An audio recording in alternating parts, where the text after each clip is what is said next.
Hello, hello, Errol. Long time no see. Oh my gosh, I can't even speak it. How'd you? How Joe Bucci is that actually correct? They didn't Yes, long establish time that. no see. How It literally means long time no see. how Joe Bucci, and yeah, it's been I Yeah. think 2 weeks off because me, Thomas, George, the three of us were just either partying or working or traveling. Yeah. So yes, I'll leave it up in the air who was doing what, but Mm. it's we're back now. It was a good little break, and we are ready to, I think, continue this vibe. I was gonna say Hmm. journey, but journey sounds very like stereotypical and corny. So So true. Yeah. here we are. So what do you want to chat about today? There's a couple topics to mind, but like, what do you think we should talk about today? Honestly, I don't know, man. Like it's what's been going on recently? Let's see. There's more AI as always that's continuing to take over the world. There's Yep. Nvidia doing exceptionally well. That's I actually Hmm. honestly just found out recently, and I don't really know too much about it. So I'm not too sure how familiar you are with the whole Nvidia, TSM. No? Okay. So yeah, because they are also having a very nice rally because of all of this AI hype, along Yes. with a lot of other factors, of course, too. But what else is going on in the world these days? It's been like 2 weeks and I still can't remember much, dude. I've just been having my head down, honestly. Kind of Just same. on the ground. Same. No, Yeah. yeah, man. Wait, no. But that's not. But you've been like traveling though. Where were you at? That moment when you just outed like who did what. Uh-huh. Yeah. Okay. Yeah. That takes down one of Mm. the three options. Yeah. Wait. So where were Your you? head is What's going on down with and you? then I'm traveling. It's like kind of you can do three for three. Anyways, I went Yeah. to Taiwan and it was pretty interesting. Food was pretty good, and then just kind of chilled for 2 weeks. Also got to hung out with my sister and my mom. Hey. Yeah. Okay. That's good. That's good. Yep, And yep, honestly, yep. like, did you like Taiwan when you went there? Is it like very similar to, I don't want to say like Shanghai, but is it very similar to whole like China, or do you feel like it's a completely different country, completely different culture, different vibe? Not I'm I think curious. there's definitely similarities, but I wouldn't go so far as to say like, well, I feel like I'm not gonna go into the whole political thing, Yeah, but I yeah, just feel yeah, like it's yeah. different, right? Like it's different in the sense that everything is traditional Chinese, right? So you don't have simplified Chinese, you have traditional Chinese. And then the culture, I guess, is more like, they have their own things. Like, for example, they have bubble tea, right? The whole thing about bubble tea is it's made in Taiwan, like it was originated there, right? And Oh. then they have different memorials, they have different like places that are considered pretty famous, I would say. So everything Hmm. is a bit different. One thing I found very interesting there, at least like from my experience, is that a lot of the food options, like at least the ones that I just see on the street, they're all like very much takeaway, like grab and go. You know what I mean? Like it's kind Oh. of weird to me because like they don't even have a place to sit. It's more like you just literally take the food and you go. So I don't know where they go. Maybe they go to work or whatever, but like it's not like, at least from my experience, there wasn't that many like restaurants where you sit down and eat, if especially if you're going for like the more local stuff, or if you don't want to go to a chain. Like there's not much out there that isn't more to go. And to even Hmm. double down on that, a lot of the food that we ate, right? We had a variety of different things. So we go to certain restaurants, we go and like walk around, we go see whatever, right? But like I'm gonna be real with you. A lot of these Uber Eats times, every like at like midnight, they were pretty bomb. Like a lot of them food from Uber Eats was Hmm. pretty bomb because it's all like takeaway. Really? So everyone's like taking away all their stuff. So you just get the best of the best on Uber Eats. It's hilarious. Yeah. Damn, dude. I mean, I don't know if that's like I've never like fell in love with the whole like street food vibe. Like I like always going to a What? restaurant, sitting down. No, You no. know, Why? I can't because like I feel like for me it's not about when you go out and eat, it's not about just the food. It's about the whole ambience. It's about the whole vibe. It's about you going to a restaurant, sitting down, talking with whoever you're with. Getting food is a big plus, of course, but there's other factors involved as well. and that's also why like I just never fell in love with the whole like even when I was in China, the whole like street food scene. Like it'll be nice to go to when you're like really drunk, but it's just I don't know. I never went there when I was like fully sober because I'm like I'd rather just like go to a restaurant or I'd rather just get like takeaway from an actual like restaurant. I But it's maybe feel just the food too. 100% opposite to this. Maybe it's just my propensity for like cheap eats and then like going for the more local shit. Like to me, there's just something beautiful about like going to a hole in the wall and only locals would eat this because it's that Mm, good, right? Whereas I guess if you're talking about ambiance, like I don't know, I think it depends on the context, of course. Like if you're in Manhattan, certainly I think like there are less holes on the wall, but I guess equivalent is you still sit down and it wouldn't be as like nice of an establishment. But like let's say you go to Singapore, the reality is like a very big part of their culture is like eating hawker stand food, which is like street food basically, right? Like the mm, best food, in my home opinion, that you can get there is like what you would eat traditionally, like chili crab, Hainan Chinese, like Chinese chicken, right? Like basically, yeah, like that stuff you usually get like the best of the best on the streets. You know what I mean? It's not really the streets because it's like designated sections to get this food, but like it's outdoors. You know what I mean? It's like it's from a little stall where all they make is this one thing, and it better be good because that's all they make, right? So to me, yeah, it's yeah. like if you it depends on the context. Um, Certainly Taiwan, at least from what I saw, is it's very much like that, where like you get the best food, at least from what I've experienced so far. The best food was in these stalls. They're not from like a top whatever restaurant.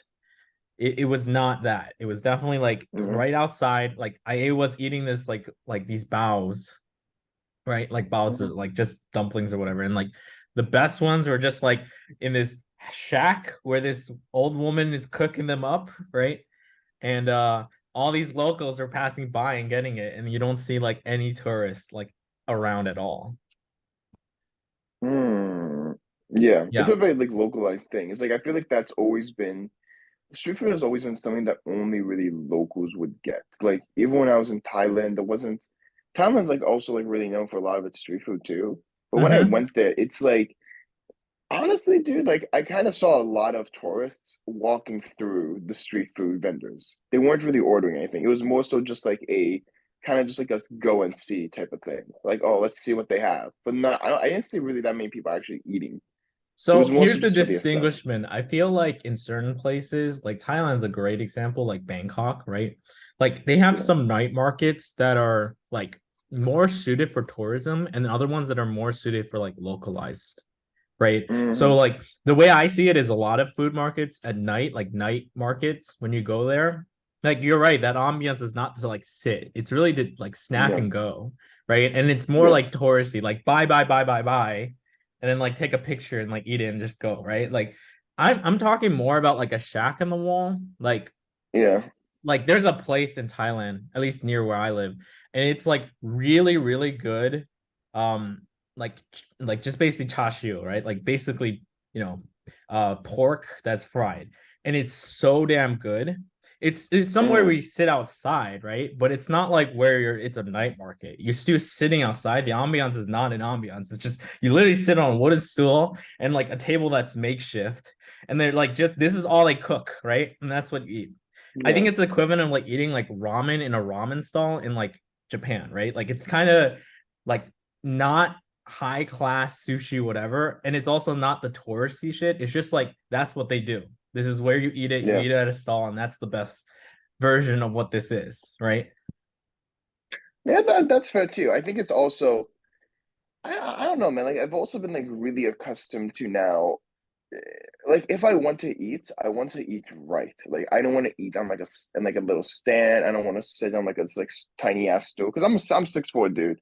I can't sit on these like tiny ass chairs, hunched over eating my fucking whatever they give me, my fried pork. It's just the food may be good, but it's really just not for me, man. And it like I really just like to like fully relax when I eat as well. And that's also something that I don't know if I mentioned, but when I order food, I almost always just never work. Like it's always like in a very, very chill place.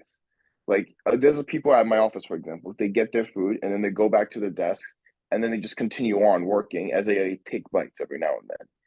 I would do. I can't do that. I've always felt like food was something that like, okay, you sit down, you relax, you don't have to do anything, don't have to think about much, just eat and you're good. Hmm. And it's like going to like a small stand or like street food. I feel like isn't that same.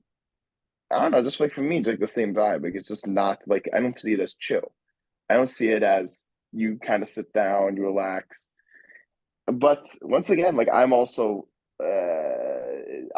had never been fully accustomed to any sort of street food really, because I've I always think you just associated have it to with once be again like just like going used out. to it. I see the appeal of like, sitting Yeah, down and eating. I'm not saying it's like terrible. I'm just saying that yeah, like the best food I ate by far in Taiwan was definitely a street stall rather than like a restaurant, right? Same goes for mm, Singapore, same goes for like other places. Um, like I think again, it's like even if you look at it from a European perspective, like I went to France mm. once, right? With like Paris and everything. The best Oh, food that I ate there is not like there it's a restaurant, right? But you can sit outside and eat it while on the hmm, Paris streets. Like to me, it's like the more you're like in, I guess, integrated with the culture or like what more of the locals do, like you feel more like you're really experiencing what the whole point of that travel is for, right? If you could just do the same thing in another country, then what's the point of doing it, right? It's like kind of like people that go yeah. and eat McDonald's in a different country, like while traveling. Like that's all they eat. I don't understand that. Like I'm kind of like, if you're gonna do that, I don't know. I feel like you're missing out like a huge portion of a culture. Like I know that if Okay. I go to Vietnam right now, realistically, the best food, 100%, I just know it. It's gonna be some sort of street stall that makes this like noodle, some pho, right? Pho, like what pho is, right? Oh Like yeah, I thought it was always pronounced faux. no, and it's gonna be the best thing because that person's been cooking it for like 8 hours in their home. And they bring it to the stall, and that's what they have. Like I just feel like that's gonna be better than a 5-star restaurant that's serving you pho. It's just not. It's just like the Oh, way that it is. So I mm, think in certain circumstances, obviously certain restaurants and food would be better, but as I said, I more tend to these like street eats, cheap eats. It's kind of like you ever watched like the food channel, like not food channel directly, but like rest in peace Anthony Bourdain or any of those types of people that like, review food. I'm aware of them, but I don't actually watch them. Mm. Yeah, I think Yeah. that guy he did a very great like I wouldn't say explanation, but he summarized or even showcased it in a very rightful way of like what street eats is all about. It's really sitting there and watching like the city go by, if it is a city, or what the locals do go around you. Like that ambiance is, while not a very high class ambiance, is a different ambiance that you won't get anywhere else. You get what I'm saying? Hmm. Like it's kind of like Yeah. eating at a deli in New York, like Hmm. that's the local ish street food, right? Because Yeah. realistically, you're not going to a steakhouse every day. That's what a tourist would do. They would go and hit all the top stops of like where the tourists would go and they would eat tourist food, right? But you got to realize that Yeah. like not all New Yorkers would do that. They would go and like generally go to a deli or a bodega or something like that to get their sandwich, right? Their salmon lox bagel, right? Like it's kind of like you have a process there. And I feel like if you miss out and you don't eat that, then you don't understand what it means to be a New Yorker. Mm. Do you think it's also something about supporting like really small businesses as well? Do you think it's a big factor involved? I think that's important up to the extent that the food that those guys are making is at or above what you're normally going to get, right? Like I have some Well, circumstances normally, where no, get what? so an Like, what do you example mean? of here is that like in Singapore there is a very famous brand called Hawker Chan. It was basically the one street stall in all of Singapore that got a 1-star rating for Michelin, one Michelin star. Mhm. And then from there, it's basically a small stall in like the middle of Chinatown. And then he branched down and made a whole franchise, made the chicken like go Mm. everywhere. So you have chicken in Indonesia, Malaysia. I just saw some in Taiwan, like all sorts of Asian countries, right? But like I just feel like the quality has kind of gone like this. And I think in Really? 2020 they lost their star because they basically were too focused on franchising, right? And they haven't regained it Mm. since. And I guess correspondingly to that, it's like, if I look at Hawker Chan, which is basically soy sauce chicken, there's other hawker like stalls that also make soy sauce chicken that are like, to me, infinitely better. That's just what I see. So like, Why?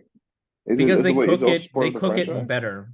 No, it's not a franchise. Like, a lot of people make similar dishes in hawker stands, and there's different like sections that are not, it's not like one place, there's all scattered Yeah. around. So he has his own space, like this guy that made Hawker Chan, that's the name of his stall, right? But like, his soy sauce chicken is just one of many, and you can have Hmm. realistically something else that is also localized. So I'm kind of like bringing it back to your point. I think you can support a business, but it has to be like Yeah. really good, right? Like, it's not, to me, I wouldn't go to Hawker Chan if I could go to another soy sauce chicken place that to me is like better, right? Because there are better ones in Singapore, in my humble opinion. Hmm. So like, from there, I kind of like strive away from that. I mean, I guess I'm still supporting a local business, but it's still like, I still base it off quality rather than just like whether Yeah, it's a yeah. local business or not, you know? That's okay. No, that's a fair point because I was thinking about my life a lot, and I think the reason why I've always liked startups is because it's always been like the little guy. It's always been like supporting somebody against, who's trying to take on this massive industry. And for me at least, like that's why like I may not go to these like little stalls, but I like going to like smaller businesses. Like I don't like going to like franchises. Like for example, in New York City, there's this one restaurant or restaurants called the Smith, Yeah. which I don't know how if you're familiar with it. I'm the one And who the food is like, introduced you. Good job. yeah.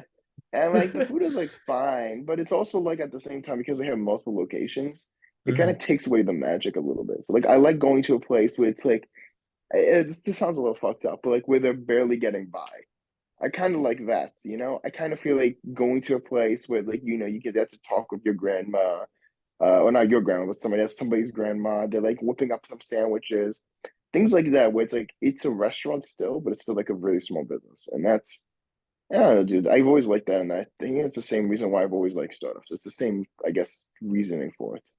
I don't know. I don't judge it that way, to be quite honest, because I feel like if I judge it that way, it's like a disservice. It's like if you were to hire Really? people. Yeah, it's like if you were to hire people and you're like, "Oh, because you're a minority, like that's why I'm hiring you." I Yeah. feel like it's the same equivalent. Like, just because they're an underdog does not mean you should promote them or lift their punches. I would rather look at it as like, if someone makes a better mac and cheese than the Smith, I will go there, right? You get what I'm saying? Mm, Like the reality is, there is a reason why they were able to expand and get to where they are, to have multiple locations, because their food is good. I can't say now because I haven't been there in a while, right? But like, the way I see it is, if your quality is same or is increasing, then you should never be penalized for that. In fact, most like franchisees, I guess they operate on a different model. Like, you can't really do McDonald's, Burger King. Like, that's not what I'm trying to get at. I'm talking about, still, like, you can have a small scale franchise that's born out of like something successful, right? yeah. So I just look at whatever taste is king. Like, taste to me is king, and I will pay and go to places wherever they are for the best food that I can possibly get. Not price based, like just from a taste point of view. Okay, because I was gonna say if it's like a three Michelin star restaurant, would you not always go there if it's the best food? Technically, okay, it's not like to say that three Michelin star restaurants suck ass. But I think Uh-huh. Say it. you're going for a different experience than a street food stall, Yeah. right? Like, the reality is, it's like they're going to procure a long like experience for you, and it's going to be different than anything else. I feel like fine dining in that whole process is not the same as eating normal food, because the way it works is, you do pay a lot of money, but you also get like a lot of dishes that they've been spending hours to make, right? Like, that's the reality. So like, Yeah. and then you have like all this extra stuff, like, oh, like the service would generally be good. They'll probably give you some gifts at the end, usually like some sort of chocolates that were made in house, whatever. You know what I mean? I'm talking about like all this. They're not they're bringing out all the stops, but there is like, Yeah. on that's one end of the spectrum. On the other end of the spectrum is, again, some like really old guy that's been making this same thing for like 50 years, and he's a pro at it. He knows Hmm. exactly what it takes to make this one dish, and that's all he sells, right? Like, to me, there is beauty in both sides. on one hand you have a master that's very like generalized and a lot of techniques to bring a lot of creative dishes, and you have a lot of like the opposite side, which is just pure discipline, doing one thing at one time over and over and over again, perfecting the craft of that one dish. Like Right. either or is impressive, but no, one does not usurp the other. That's how I see it. Hmm. I do remember we went to was that a Michelin star restaurant we went to actually in Portugal? I'm trying to remember. It was like a 7 course dinner. Dude, we went to the Four Seasons. I don't think it would be considered a Michelin. Let's not. It's just a very like Okay. bougie hotel-ish like chain, but it's good. It's not bad. It's just like, see, that's a great example for me. I feel like the experience there is Hmm. different than like when we ate the meal before with the fish. I don't remember, you met like the day before, like 2 days before that. I don't remember. You remember we went to like a We ate restaurant some fish. and I ate some fish. You got some sort of thing. I don't remember. Like Oh, was y'all this with had, the cocaine guy? no, no, no. That's a different place. That's the square, right? I think it was like actually one of the Yes. earlier days in our like travel. It was not like the later one. It's like where we went to the like we actually took an Uber to go there and it was nighttime. Oh, that sounds like every restaurant we go to for dinner, man. Yeah, I have pictures, but I don't really like know how to express like which day it is. Okay, yeah, it's fine. But that's yeah, all I remember really is like we had all of those we had like we went to a food court at one point and we Mhm. had like the best fucking food that honestly like in terms of like food courts, I don't want to say like aesthetic, but for being in a food court, that was by far the best food we've had. Because they literally Mhm. gave us like steak with butter. I remember that. Steak, butter, and French fries. It was very simple, very clean, but it was super good. That was Mm, nice. But that also wasn't like a street food vibe. But anyways, what was I saying? right. So that Four Seasons restaurant we go to too. It's like that is I think I agree with you in terms of like it's a full on and different experience, but I also didn't really like that. Like I think that Yeah. was like for me, going back to what I said about, going and eating and being fairly chill, I feel like I'm under a lot of pressure there. Because I feel like they're trying so hard to impress you. I feel like it's just it kind of makes you a little bit uneasy because it's like, oh, here's the first course, here's the second, here's the third, yada yada. Like it just feels like it feels like there's tension when I'm eating. I think And it it shouldn't feel that depends. way. It depends on where you're going. I feel for that experience, that place that we went to for Four Seasons, it did Yeah. feel like that because everyone around us, like other customers, they were all very like old men, like Yeah, I probably remember the guy VCs to be behind quite him. honest, right? Second of all, the place was half empty.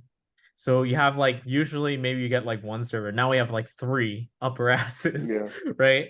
And then the last thing is I feel like the food and the courses and the process, they definitely focus more on like the showmanship rather than the taste of the food.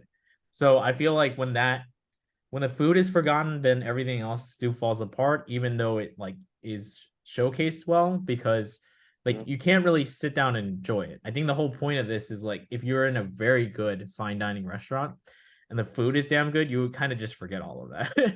Or rather elevate your Mm, experience. You know what I'm saying? Because it's like, yeah, of course I yeah. want more water when I'm eating this, or I want more wine or whatever, right? Like you just kind of are taken care of.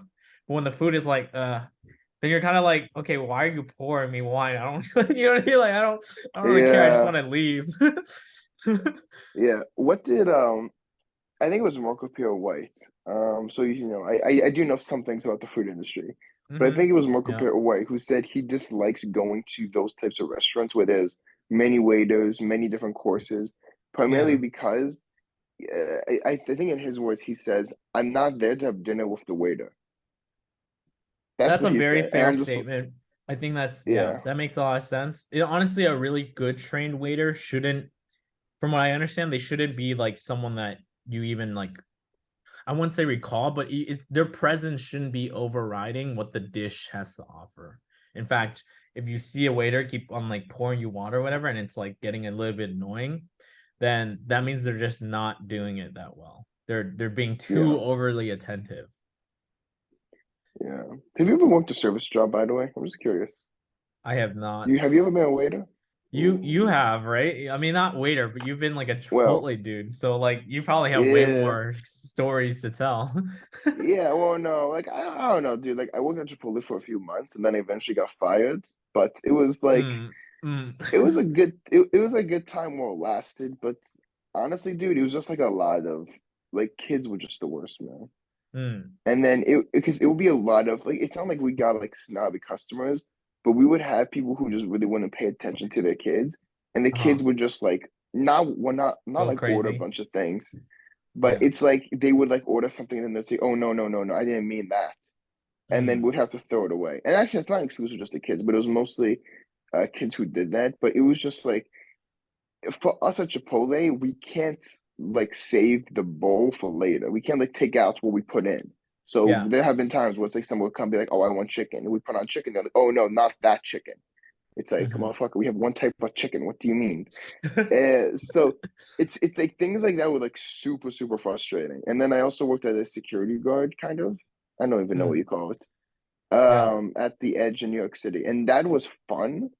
But that was also like, dude, people get like so I don't want to say what's the word I'm looking for, not anxious, but they get like so like jittery, you Mm. know, if they're paying for a service, entitlement, there we go, that's the word I'm looking for.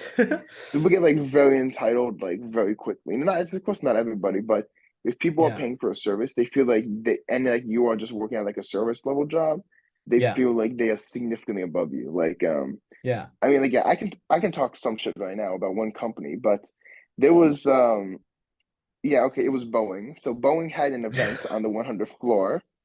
I don't care. This is true. So there was like a Boeing event on 100th floor, and I was up there, and I was just like, I was like in front of the elevator. I pressed some buttons, fun stuff.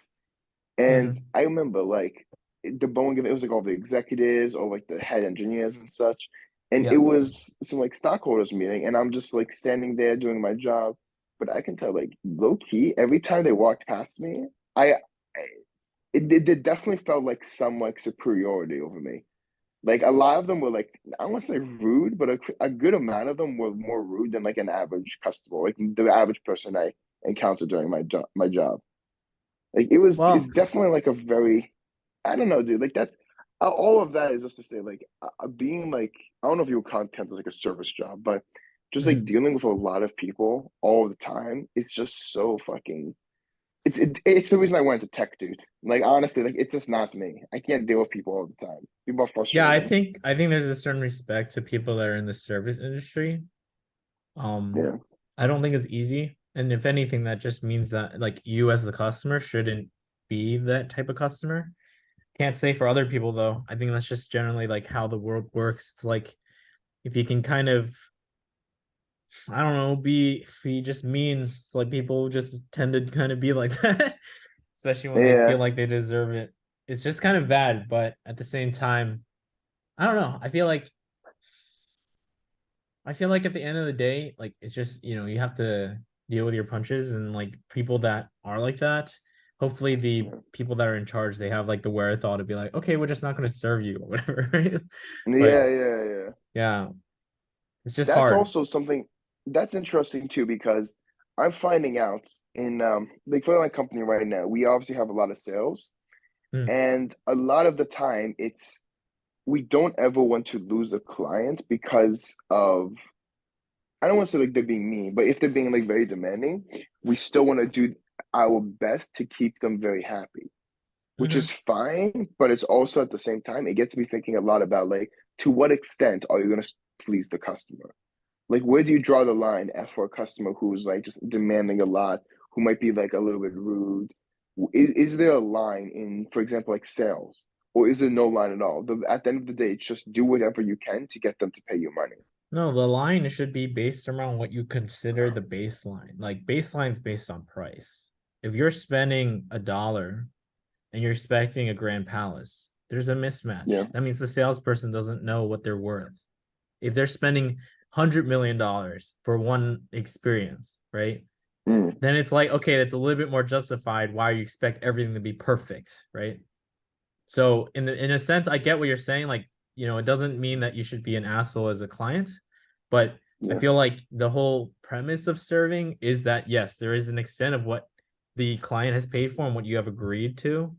And if you're like kind of in the role where like you need to figure out how to solve something and it is because they pay you a lot, then I feel like it's justified. If it's not that case Yeah. where you're just kind of like not being paid at all, then if they demand of you and then you ask for them to pay of you, then they should pay, right? If they don't pay, then they shouldn't be a client. Like to me in a sales position, you should look for Mm. clients that are going to be like easy to work with, right?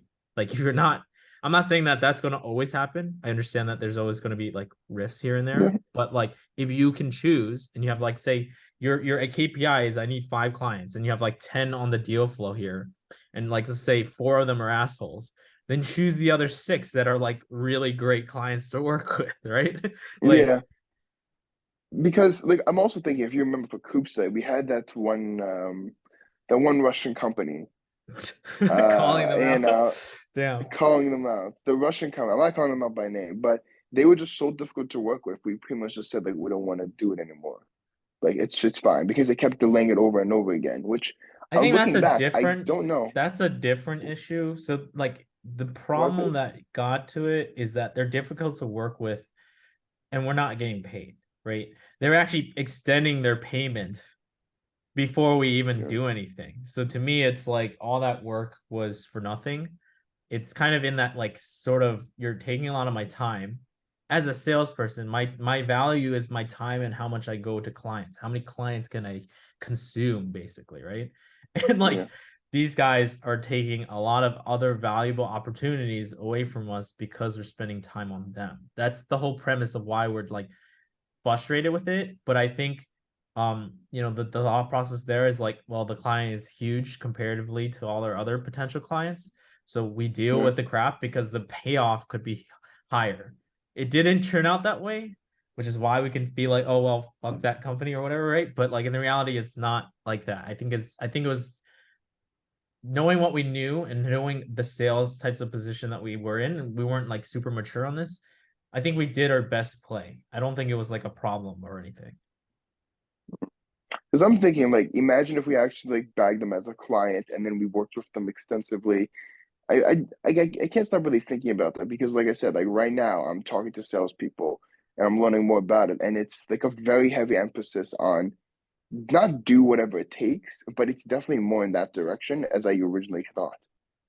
I always thought like Well, you would have the like sales position yeah is find a way to close.